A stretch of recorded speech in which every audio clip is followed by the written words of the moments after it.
পহেলা বৈশাখ, বাংলা 1432 সাল। এই সালটি নানা কারণে বাংলাদেশে অমর হয়ে থাকবে। প্রথমত, একটি বিরূপ পরিস্থিতিতে এই দিবসটি পালিত হচ্ছে। দ্বিতীয়ত, এই দিবসটি পালনের যে ঐতিহ্যগত বিষয় আমরা জেনেছি, সেই হালখাতা কেন্দ্রিক, চৈত্র সংক্রান্ত কেন্দ্রিক এবং আবহমান বাংলায় যে হিসাব পদ্ধতি, খাজনা আদায়ের যে হিসাব পদ্ধতি, এটিকে সহজকরণ করার জন্য, সরলীকরণ করার জন্য নওরোজ হিসাবে, নববর্ষ হিসাবে সম্রাট আকবরের জামানাতে এই পহেলা বৈশাখের রীতিটি চালু হয়েছিল। এইভাবে আইনি আকবরীতে জনাব আবুল ফজল উল্লেখ করেছেন। আমরা পরবর্তীকালে আমাদের শৈশবে 70-এর দশকে আমরা দেখেছি যে এই চৈত্র মাসকে কেন্দ্র করে আমাদের ব্যবসা বাণিজ্য আবর্তিত হতো। আমাদের দেশে হালখাতা, আমাদের দেশের চৈত্র সংক্রান্তি, আমাদের দেশের এই কালবৈশাখী, তারপর আমাদের দেশের বৈশাখী মেলা সারা বাংলাদেশে 70-এর দশক, 80-র দশক আমরা যেটা দেখেছি শৈশবকালে, কৈশোরকালে, সেটা তো বটেই, কিন্তু সেই আকবরের জমানা থেকেই এগুলো পালিত হয়ে আসছে। গ্রাম বাংলায় এমন সব অঞ্চল রয়েছে যেখানে 200 বছর ধরে মেলা হয়, বৈশাখী মেলা হয়, এবং বৈশাখী মেলাকে কেন্দ্র করে গ্রাম বাংলার যে সকল ঐতিহ্যবাহী খেলাধুলা রয়েছে, বিশেষ করে মহিষের লড়াই, ষাঁড়ের লড়াই, এই জিনিসগুলো হয়ে থাকে, এবং এগুলো যে কোনো বিনোদনের চাইতে আমাদের বাঙালি জীবনে খুবই গুরুত্বপূর্ণ। গ্রাম অঞ্চলে হচ্ছে, এবং এই উৎসবকে আরও বর্ণিল করার জন্য, রঙিন করার জন্য শহরে রাজনীতিতে, শহরে অর্থনীতিতে, শহরে জীবনযাত্রাতে আরও নতুন কিছু উপসর্গ গত 20-30 বছরে যুক্ত হয়েছে। যেমন রমনার বটমূলে গান গাওয়া, এটি হয়তো 50 বছর আগে ছিল না। তারপর সকালবেলা ইলিশ মাছ দিয়ে পান্তা ভাত খাওয়া, পান্তা ইলিশ খাওয়া, কাঁচামরিচ পান্তা ইলিশ খাওয়া, এটাও একটা কালচারে পরিণত হয়ে গেছে। তারপর মঙ্গল শোভাযাত্রা, এটি আমরা যখন ঢাকা বিশ্ববিদ্যালয়ে ভর্তি হলাম, আমরা হঠাৎ করে দেখলাম যে এরকম মঙ্গল শোভাযাত্রা হয়েছে। এটা ঠিক কত সাল থেকে হয়েছে আমি বলতে পারবো না, তবে ঢাকা বিশ্ববিদ্যালয়ে আমরা যখন এসেছি তখন থেকে আমরা এই শোভাযাত্রা দেখে আসছি চারুকলা ইনস্টিটিউটের উদ্যোগে, এবং তারা প্রায় প্রতি বছরই একটা থিম, যাকে বলা হয়, তৈরি করে। এখন সেই থিমের আলোকে কোনো বছর তারা একটি ড্রাগনের মূর্তি বানায়, কোনো বছর একটি চড়াইয়ের মূর্তি বানায়, কোনো বছর একটি বাবুই পাখি বানায়। তারা তাদের মতো করে এই কাজটি করে, এবং এটা চারুকলা কেন্দ্রিক, ঢাকা বিশ্ববিদ্যালয় কেন্দ্রিক তাদের একটা, যাকে বলা হয়, শিল্পকর্ম। এর সঙ্গে কোনো রাজনীতি অন্তত এরশাদ জমানাতে আমরা দেখিনি, কিন্তু পরবর্তীতে এর সঙ্গে হয়তো রাজনীতি জড়িত হয়ে গেছে। আওয়ামী লীগ জমানাতে এখানে দেখা গেছে যে বেগম খালেদা জিয়ার বিকৃত যে মূর্তি তৈরি করে এখানে প্রদর্শন করা হয়েছে। তারই ধারাবাহিকতায় এবার যেটা হলো সেটা হলো শেখ হাসিনার একটি বিকৃত মূর্তি, এটি তৈরি করা হয়েছে এবং প্রদর্শন করা হয়েছে, এবং এই মূর্তিটি অন্য অতীতের যে কোনো মূর্তির চাইতে একটা বিভৎস, একটি উলঙ্গ, একটি নির্মম, নৃশংস, একটি রাক্ষসী, একটি ডাইনি, এরকম একটা ভাবমূর্তি বানিয়ে তারপরে এই উৎসবের দিনে এটা প্রদর্শন করা হয়েছে। এই জায়গাটি আমার কাছে অনেকটা খটকা লেগেছে যে কেন এরকম একটা নির্মল আনন্দের দিন আমরা যে বর্ষবরণ করব, সেই বর্ষবরণে আমাদের সব কিছুর মধ্যে শুভাশিস থাকবে, সব কিছুর মধ্যে আলো থাকবে, এবং আমরা একটা স্বপ্ন দেখছি, একটা ভালো কাজ করছি, আগামীতে আমাদের দিন আরও ভালো যাবে। তো এইরকম একটা স্বপ্ন নিয়ে আমরা মিটিং করব, মিছিল করব, গান করব, বাদ্য বাজাবো, শাড়ি পরবো, গহনা পরবো, আরও অনেক কিছু করব, এবং সেভাবেই তো চলে আসছে। তো সেখানে কেন ঘৃণা ছড়িয়ে দেওয়া হবে? সেখানে কেন ভীতিকর মূর্তি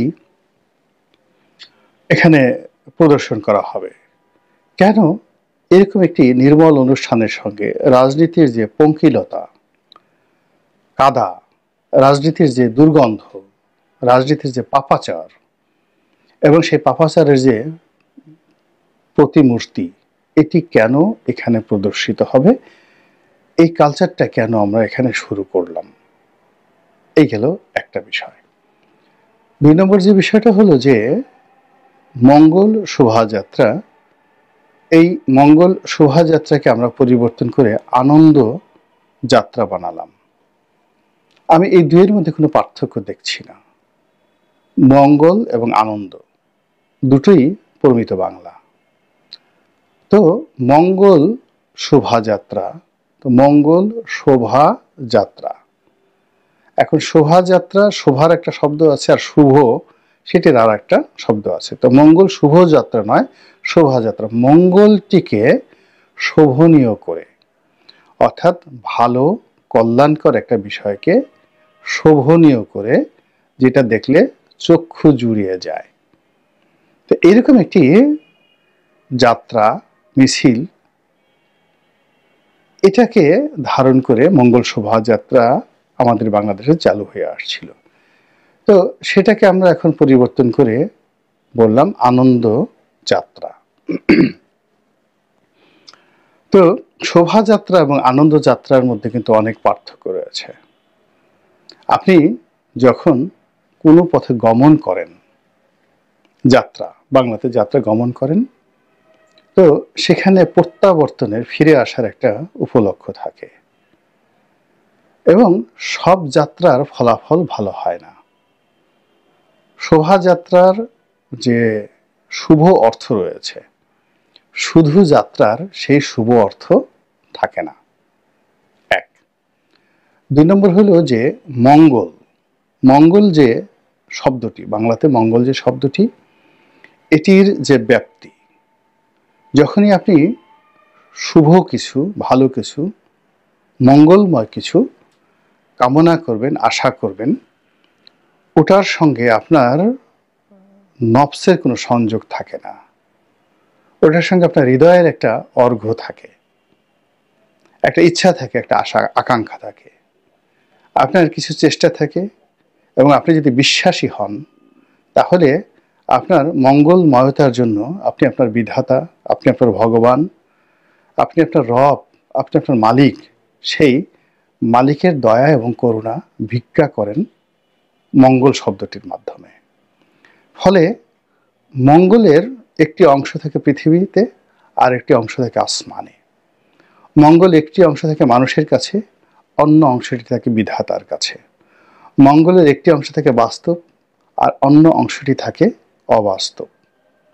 কিন্তু আপনি যখন আনন্দ শব্দটি ব্যবহার করবেন, এটি নফস সংক্রান্ত, এবং আনন্দ অনেকগুলো ইতিবাচক শব্দ রয়েছে। আনন্দ, তার সঙ্গে নিরানন্দ, আনন্দ, অতি আনন্দ, আনন্দর সঙ্গে আপনার অত্যাচার জড়িত রয়েছে, আনন্দের সঙ্গে আপনার উল্লম্ফন জড়িত রয়েছে, আনন্দের সঙ্গে অত্যাচার জড়িত রয়েছে, আনন্দের সঙ্গে বিমল জড়িত রয়েছে, নির্মল জড়িত রয়েছে, এবং বিভৎসতা জড়িত রয়েছে।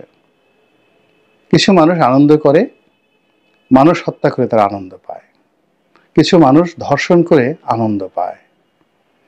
কিছু মানুষ অন্যকে ঠকিয়ে আনন্দ পায়, প্রতারণা করে আনন্দ পায়। ফলে আনন্দ যে শব্দটি, এই শব্দটি হৃদয়ের মধ্যে পরিশুদ্ধতা আনে না। এটি মানুষকে উত্তেজিত করে। আপনি মদ খেয়ে আনন্দ লাভ করেন, আপনি গান শুনে আনন্দ লাভ করেন, গান গেয়ে আপনি আনন্দ পান, নৃত্য করে আপনি আনন্দ পান। কিন্তু যখন আনন্দের পরিবর্তে আপনি মঙ্গল শব্দটি ব্যবহার করবেন, এই মঙ্গলের মধ্যে আপনি একটি সিঙ্গেল ডিজিট বা একটা বিন্দু আপনি নফসের, অথবা আপনার নফসে আম্মারার, অথবা আপনার অন্য যে কোনো মন্দ যে বিষয়, সেই বিষয়ের আপনি আনতে পারবেন না। তো মঙ্গল শোভা মানে শোভনীয়, মঙ্গল শোভনীয়, মঙ্গলের যাত্রা যেটা শোভনীয় সেটা মঙ্গল শোভাযাত্রা। সেটাকে আমরা আনন্দ যাত্রায় যে রূপান্তর করলাম। এখন এই যাত্রা নাটক হতে পারে, এই যাত্রা অন্তর্জলী যাত্রা হতে পারে, মরণ যাত্রা হতে পারে, এই যাত্রা কবর যাত্রা হতে পারে, এই যাত্রা অগস্ত যাত্রা হতে পারে, অনেক কিছু হতে পারে। এখন এই যে বুদ্ধির প্রাজ্ঞতা, শব্দ চয়নের যে যাকে বলা হয় রুচি বোধ এবং জ্ঞান এবং গরিমার যে দুর্ভিক্ষ, কোন পর্যায়েতে এই সময়টাতে এসে পৌঁছেছে যে মঙ্গল শোভাযাত্রাকে এখন আনন্দ যাত্রা আমাদেরকে করতে হবে। তো সেই দিক থেকে এই যে পহেলা যে বৈশাখটি, এই বৈশাখটি শুধুমাত্র এই শব্দ চয়নের কারণে অমর হয়ে থাকবে এবং এই শব্দ চয়নের ফলে আগামীতে কি কি নেতিবাচক প্রতিক্রিয়া আমাদের এই সমাজে আসতে পারে তা আজকের এই দিবসটির মাধ্যমে শুরু হয়ে গেল। দ্বিতীয়ত, শেখ হাসিনাকে আমরা ঘৃণা করি। আচ্ছা ধরুন আমরা অপছন্দ করি অনেক কিছু, নাকের সর্দি, কফ, তারপরে শেষে মানুষের যে বর্জ্য সেই জিনিসগুলো। এখন আপনি কোনো মানুষকে যদি অপমান করতে চান, আমাকে অপমান করতে চান, তা আমার নাকের সর্দি, আমার মলমূত্র, এইগুলো আপনি মাথায় করে নিয়ে আপনি লাফালাফি করলেন, মঙ্গল যাত্রা করলেন আর বললেন গোলাম মোল্লা রনিকে অপমান করলাম।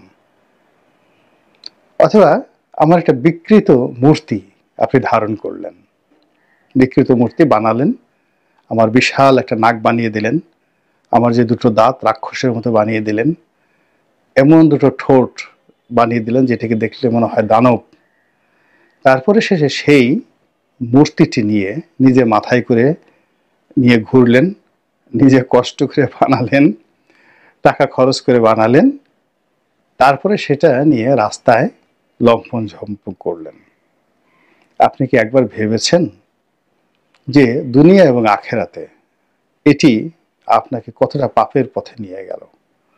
প্রথমত হলো আপনি যাদেরকে দেখালেন, আপনি যদি একগুচ্ছ গোলাপ দেখাতেন, একটি বাঙালির এই যে পহেলা বৈশাখ, এই পহেলা বৈশাখে আমাদের যে সকল ঐতিহ্য রয়েছে, আপনি যদি সম্রাট আকবরের একটা মূর্তি তৈরি করতেন, আবুল ফজলের একটা মূর্তি তৈরি করতেন, শায়েস্তা খানের একটা মূর্তি তৈরি করতেন, মীর জুমলার একটি মূর্তি তৈরি করতেন, অসাধারণ একটি আর্ট আপনি উপহার দিতেন, কেমন হতো বলেন তো?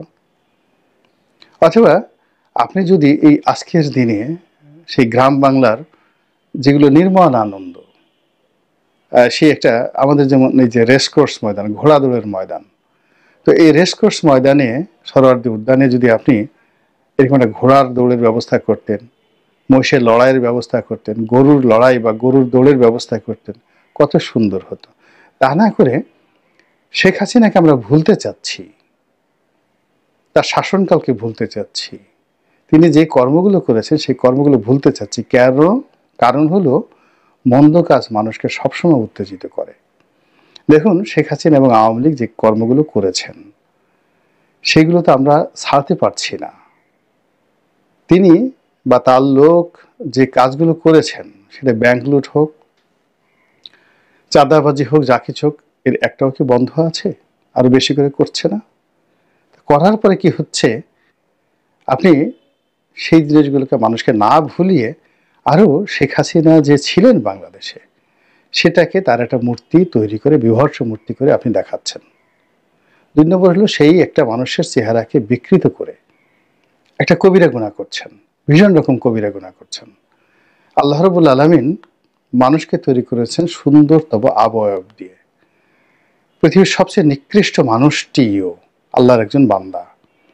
তো তার চেহারাটাকে আপনি একেবারে ইচ্ছা মতো নিজের মতো বানিয়ে, নিজের মতো এখানে গালটা ফুলিয়ে দিলেন, ঠোঁটটা বলিয়ে দিলেন এবং আল্লাহর সৃষ্টিটিকে আপনি চ্যালেঞ্জে জানালেন যে আল্লাহ শেখ হাসিনাকে যেভাবে তৈরি করেছে, আসলে শেখ হাসিনার এইভাবে তৈরি হওয়া উচিত না। শেখ হাসিনাকে চরিত্র যেরকম, আমরা যেভাবে শেখ হাসিনার দাঁত বানিয়েছি, নাক বানিয়েছে, চোখ বানিয়েছে, আল্লাহর উচিত এইভাবে বানানো। এটা সরাসরি শিরক, ভীষণ রকম শিরক। কাজেই এই কাজগুলো করে আপনি আপনার যে আত্মা, সোল, এটাকে আপনি মেরে ফেললেন।